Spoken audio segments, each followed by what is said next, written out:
Olá, vamos dar continuidade à discussão que vimos fazendo do livro de Rosa Luxemburgo, Reforma ou Revolução.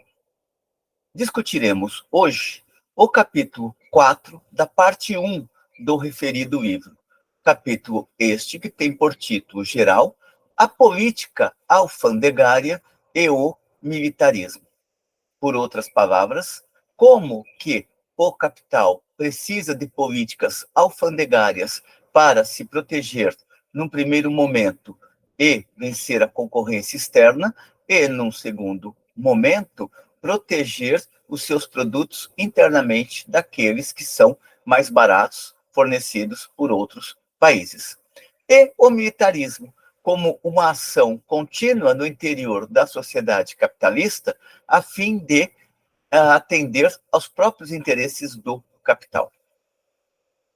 Rosa começa observando que a condição necessária para a realização progressiva do socialismo, segundo a leitura reformista de Eduard Bernstein, é a transformação gradual do Estado em sociedade, ou seja, cada vez mais o Estado passaria a representar os interesses gerais da sociedade e não apenas os interesses da sociedade capitalista. Lembremos que Bernstein está trabalhando com esta hipótese, ou o esforço para realizar esta perspectiva, na medida em que ele considera que a luta parlamentar criava o caminho, assim como a luta sindical, no seu plano ofensivo, criava o caminho para a instauração da sociedade socialista, conforme discutido no capítulo 3 do livro de Rosa Luxemburgo. Para Bernstein, portanto, a condição necessária para a realização progressiva do socialismo é a transformação gradual do Estado em sociedade, ou seja, o Estado perderia o seu caráter de classe.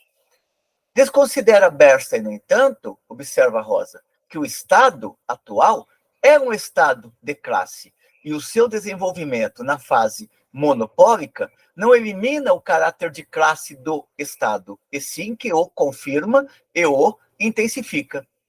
Para Rosa, o Estado tornou-se cada vez mais, efetivamente, um Estado capitalista.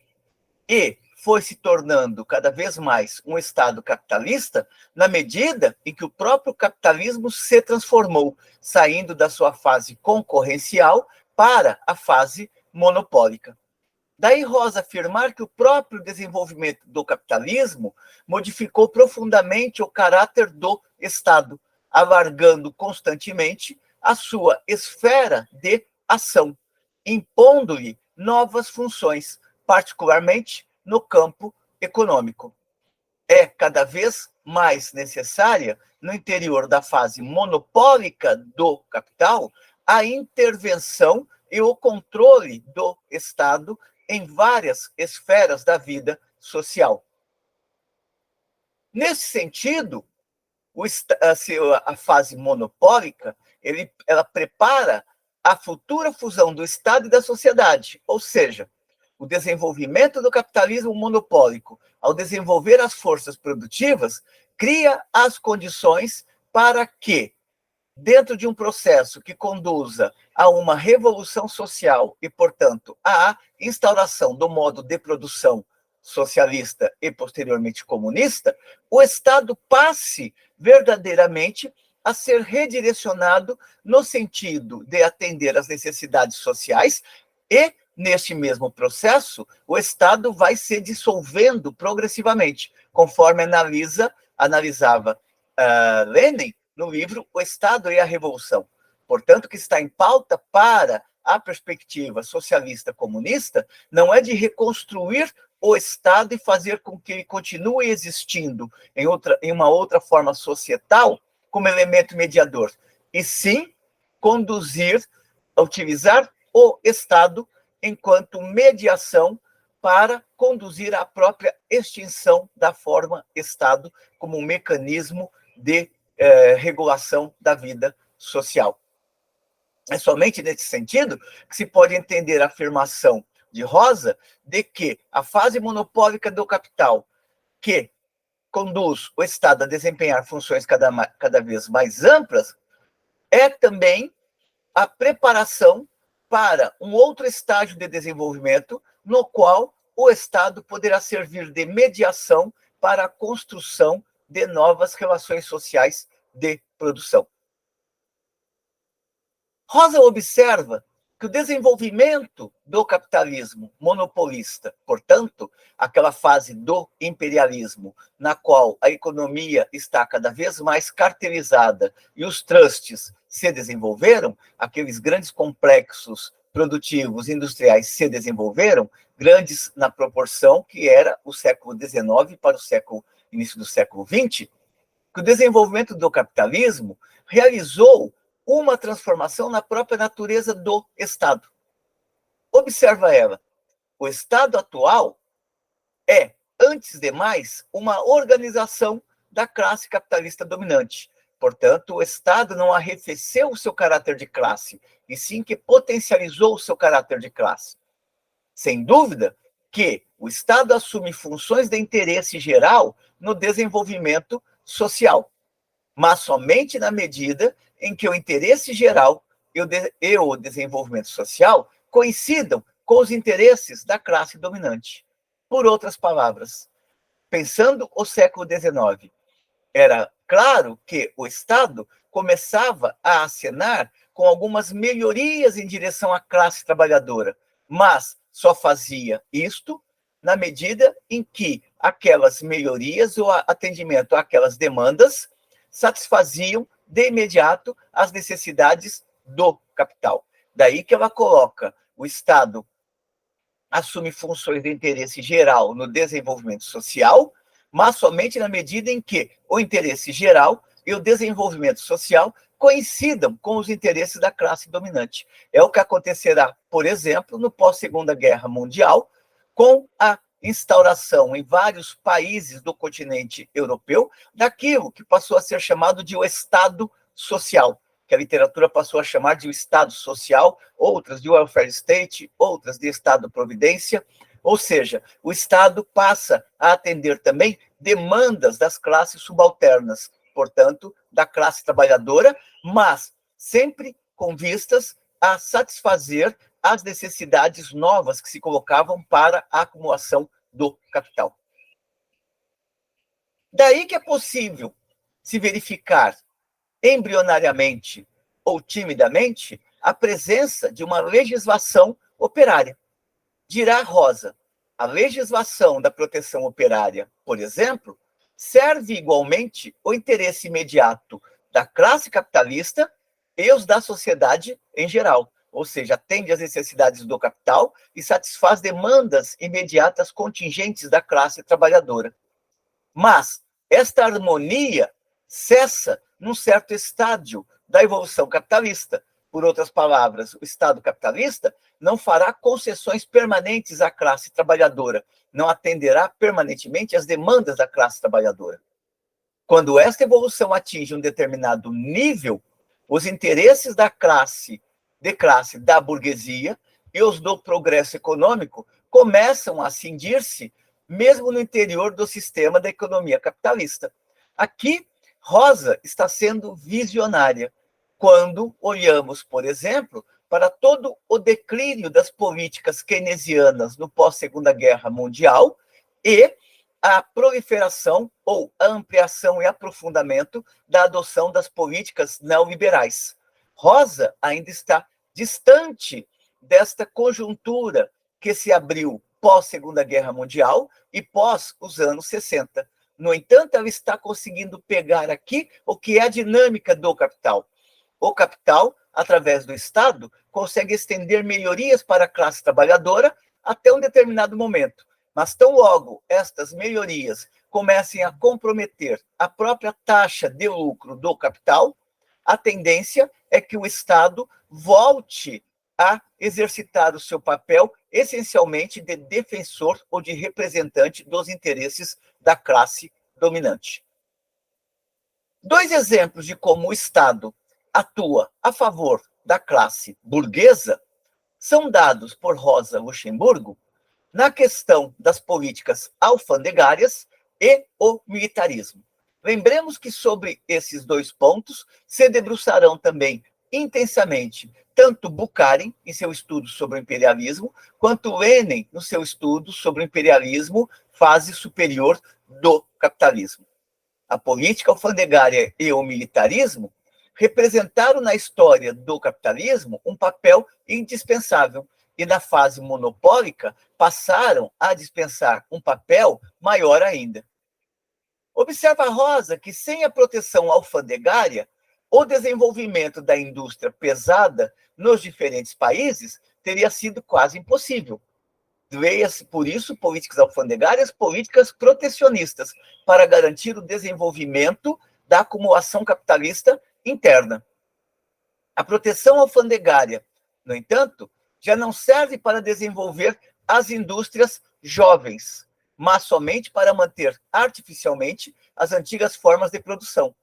No primeiro momento, se as políticas alfandegárias serviam para proteger o nascente capitalismo no interior de um determinado país, agora elas atuam fundamentalmente para preservar os interesses dos grandes capitais que se centralizaram, e não daqueles pequenos capitais que estão começando a entrar na cena econômica. De qualquer maneira, as políticas protecionistas não são abandonadas pela classe burguesa. Se considera o desenvolvimento do capitalismo, observa Rosa, a proteção alfandegária desempenha o papel de bom criado, que depois de ter efetuado o seu trabalho, o melhor que tem a fazer é ir-se embora. Ou seja, a política alfandegária ela é útil para o capital, mas o capital também sabe o momento de utilizá-la intensamente ou mesmo de lutar contra determinadas políticas alfandegárias, determinadas políticas protecionistas. Os direitos alfandegários sobre qualquer mercadoria têm necessariamente como resultado o encarecimento da produção das outras mercadorias no interior do país. Quer dizer, entravam pela segunda vez o desenvolvimento da indústria. Este é o ponto de vista da classe capitalista. Em determinados momentos, a política alfandegária é reivindicada. Em outros, é vista como entrave para o desenvolvimento das próprias relações capitalistas de produção. Rosa prossegue observando que, naquele estágio atingido pelo capitalismo na transição do século XIX para o século XX, a indústria não precisava mais de proteção alfandegária para o seu desenvolvimento interno. No entanto, os empresários precisavam dela para proteger as suas posições no mercado externo. Atualmente, diz ela, as alfândegas já não servem para proteger uma produção capitalista em vias de desenvolvimento frente a uma outra mais adiantada, mas para favorecer a concorrência de um grupo nacional de capitalistas contra um outro grupo nacional. As alfândegas já não têm a função de proteção necessária às indústrias nasciturnas, ou seja, aquelas que estão nascendo. Já não ajudam a criar e conquistar um mercado interior para aquelas pequenas empresas e médias empresas.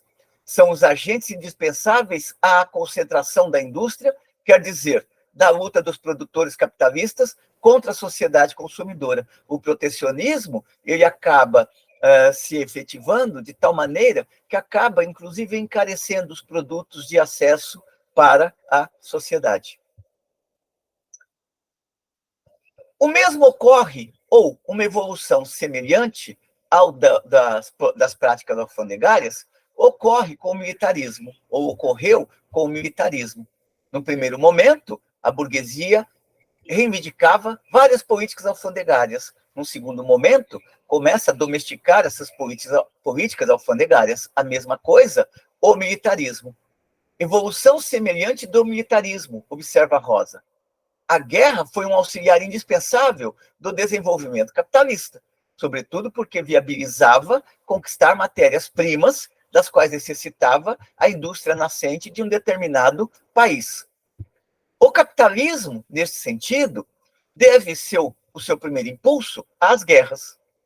Enquanto existiam países onde era preciso destruir o estado de divisão interna ou de isolamento econômico, o militarismo desempenhou um papel revolucionário do ponto de vista capitalista, ou seja, criou as bases para o desenvolvimento das forças produtivas e a aquisição de matérias-primas baratas ou até mesmo de graça, através do saque.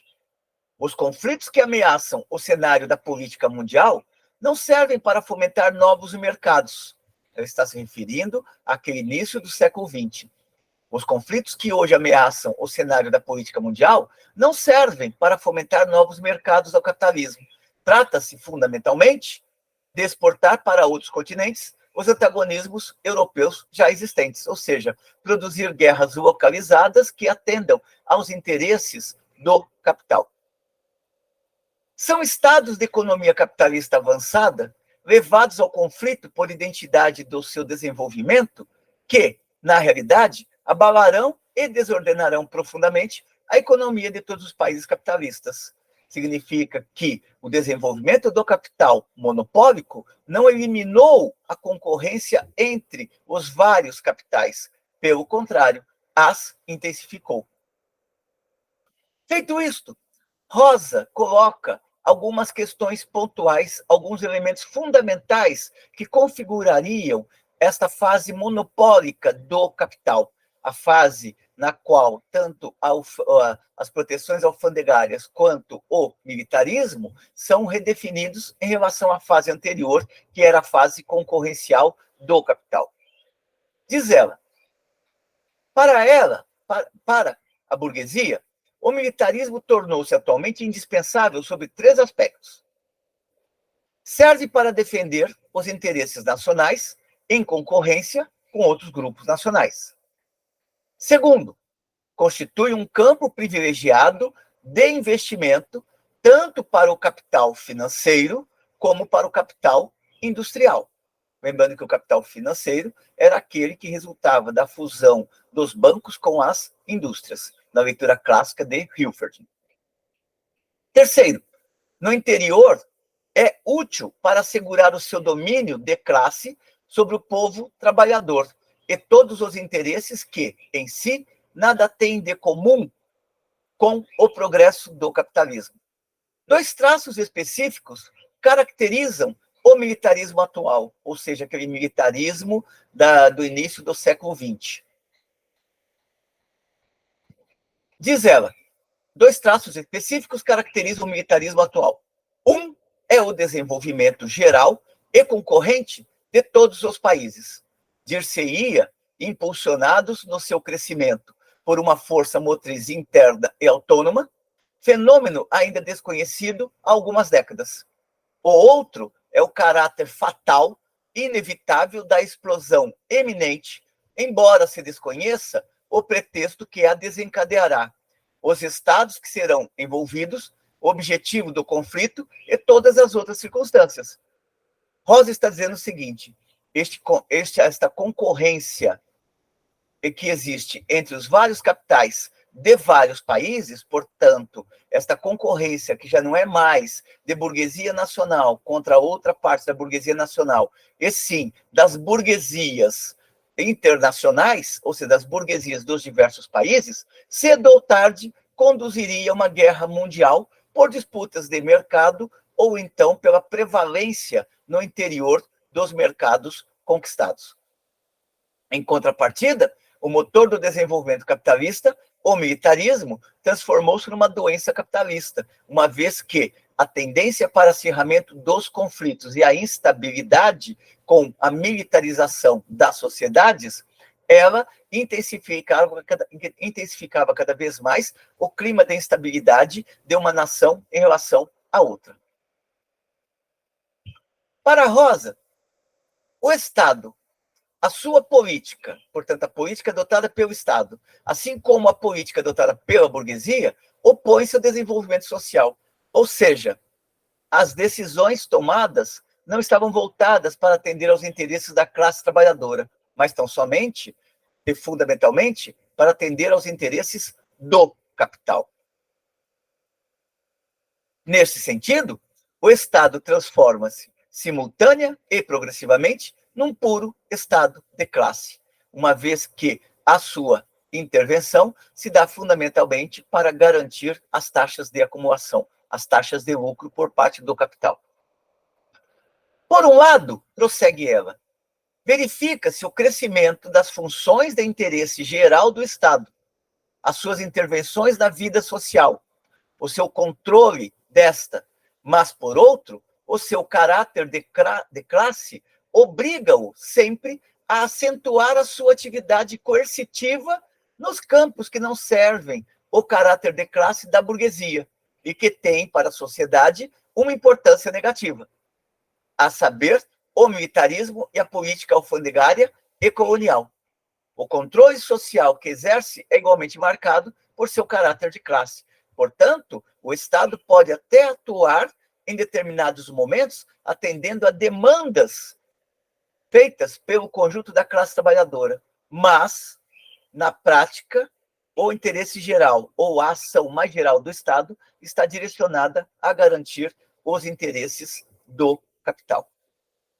Rosa observa ainda que o caráter contraditório do Estado capitalista manifesta-se de forma explosiva no parlamentarismo moderno. Contraditório no sentido de que todos podem participar, representando teoricamente ou hipoteticamente os seus interesses no parlamento. No entanto, o parlamento continua a ser uma instância burguesa, uma instituição burguesa, que atende fundamentalmente não aos interesses da sociedade, e sim aos interesses do capital. O caráter contraditório do Estado capitalista manifesta-se de forma explosiva no parlamentarismo moderno. É evidente que, formalmente, o parlamentarismo serve para exprimir, na organização do Estado, os interesses do conjunto da sociedade, na medida em que ali estavam representados tanto aqueles parlamentares que cerravam as fileiras com a burguesia, como também aqueles parlamentares que cerravam fileiras com os interesses da classe trabalhadora. Mas, por outro lado, o que o parlamentarismo representa na prática é unicamente a sociedade capitalista, quer dizer, uma sociedade onde predominam os interesses capitalistas. As instituições formalmente democráticas reduzem-se, no seu conteúdo, a instrumentos dos interesses da classe dominante. O Estado, ele pode se apresentar como sendo o Estado de todos, mas é o Estado da classe dominante. O parlamento pode se apresentar como sendo o parlamento de todos, mas também é o parlamento, fundamentalmente, da classe dominante. Daí ela falar que reduzem-se no seu conteúdo a instrumentos dos interesses da classe dominante.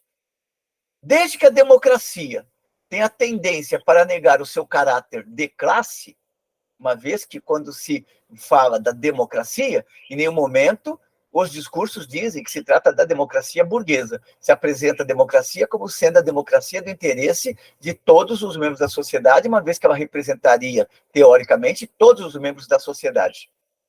Desde que a democracia tem a tendência para negar o seu caráter de classe e para transformar-se num instrumento dos autênticos interesses do povo, as formas democráticas são sacrificadas pela burguesia e pela sua representação no Estado.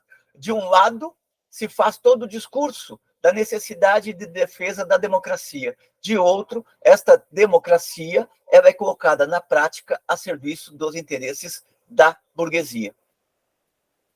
A ideia da conquista por uma maioria parlamentar, que era a ideia de Bernstein, ou seja, comer o capitalismo pelas bordas e a conquista do socialismo seria feita pela via parlamentar, fica, portanto, descartada, uma vez que o parlamento continua a ser o parlamento da classe burguesa, ou um parlamento com caráter de classe, por mais que tenha sido garantido o acesso, através das lutas, a representantes da classe trabalhadora como deputados no parlamento.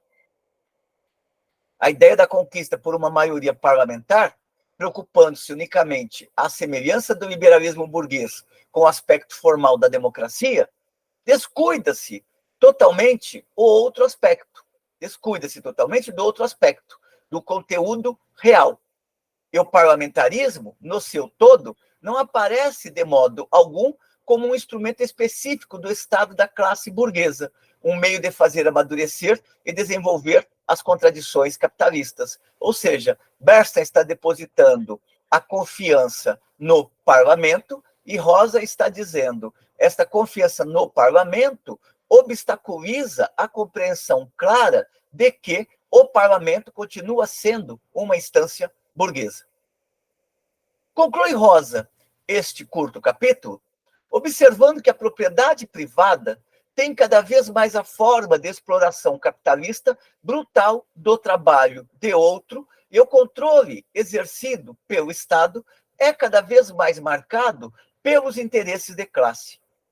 Por consequência, na medida em que o Estado, a organização política e as relações de propriedade, a organização jurídica do capitalismo se tornam cada vez mais capitalistas e não cada vez mais socialista, opõe-se à teoria da instauração progressiva do socialismo, duas dificuldades intransponíveis. Ou seja, não é nem possível conquistar o socialismo pelas reformas, muito menos através exclusivamente da luta parlamentar. As relações de produção, fecha Rosa o raciocínio neste capítulo. As relações de produção da sociedade capitalista aproximam-se sucessivamente das relações de produção socialista, ou seja, o capitalismo está criando as bases para uma possível sociedade capitalista futura. Em contrapartida, as suas relações políticas constroem entre sociedade capitalista e a sociedade socialista um muro cada vez mais alto, ou seja, a luta parlamentar, ela constrói um muro cada vez mais alto em direção ao socialismo. Por quê? Porque as estruturas parlamentares, elas estão construídas de tal modo a atender aos interesses do capital, por mais que representantes dos trabalhadores se façam presentes no parlamento. Apenas um golpe revolucionário transformador, isto é, apenas a conquista do poder político pelo proletariado, poderá subverter esta lógica das instituições representativas serem apenas as instituições representativas dos interesses do capital. Com esses elementos, Rosa fecha este interessante capítulo 4 de Reforma ou Revolução. Capítulo este que tem por título geral a política alfandegária e o militarismo. Espero que tenham gostado desta curta discussão. Como sempre, encaminhem suas considerações positivas ou negativas, que de nossa parte continuaremos aqui resgatando textos importantes da sociologia e também textos importantes para compreendermos o capitalismo moderno e sua dinâmica. Até uma próxima.